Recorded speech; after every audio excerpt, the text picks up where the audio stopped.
Dr. Baucham, it is an honor to be with you here today. Would you be so kind to share your feelings about education for pastors? Yes.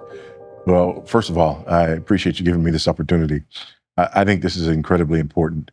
Um, Education for pastors is at least as important as education for any other field, especially since we're dealing with things of far greater significance than anyone in any other field. What doctors do is important. What lawyers do is important.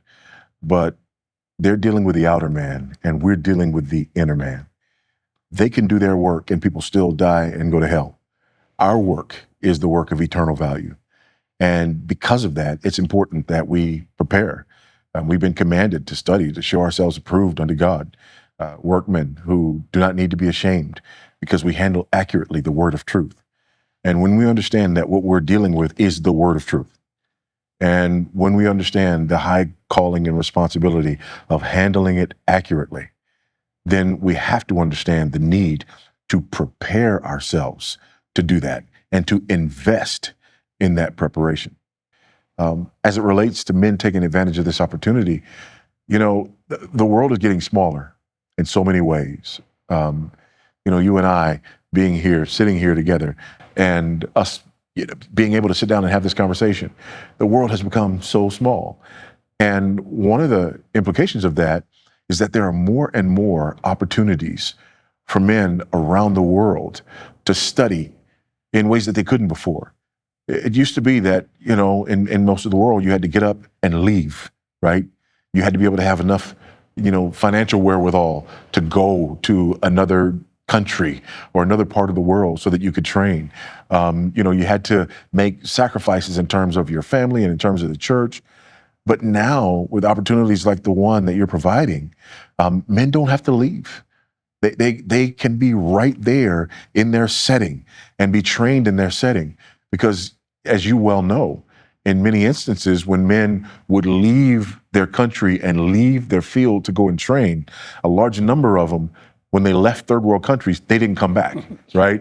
So it's incredibly important to be able to do this in developing countries, because otherwise, only the wealthiest and the best and the brightest get to go, and many of them don't come back, which means the country lost its wealthiest and best and brightest, and we don't want that. So when men have this opportunity right in their backyard, they need to take advantage of it. And then on the third point, people around the world who recognize the importance of this ministry need to invest in it. They need to see the value of this kind of work, that allows men to stay in their field, to stay with their families, and train and prepare and minister where the Lord has planted them. The importance of SRL is evident when you take a close look at the map of where there are now ministries that have grown out of this work. They go all across to Central America and to South America. And so it's clear that the Lord is really blessing this work.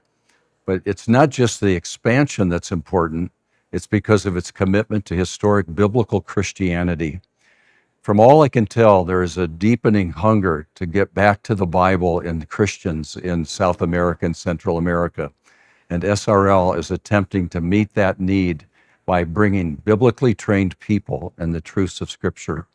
And I think that ability to work with Reformed expressions in various denominations means that it's also creating, let's say, an ecumenicity of Reformed believers where we're working together in a common whole. So I think at this moment in time, it's a very strategic ministry, and I'm grateful that I've gotten to know of its work, and I hope to see it encouraged.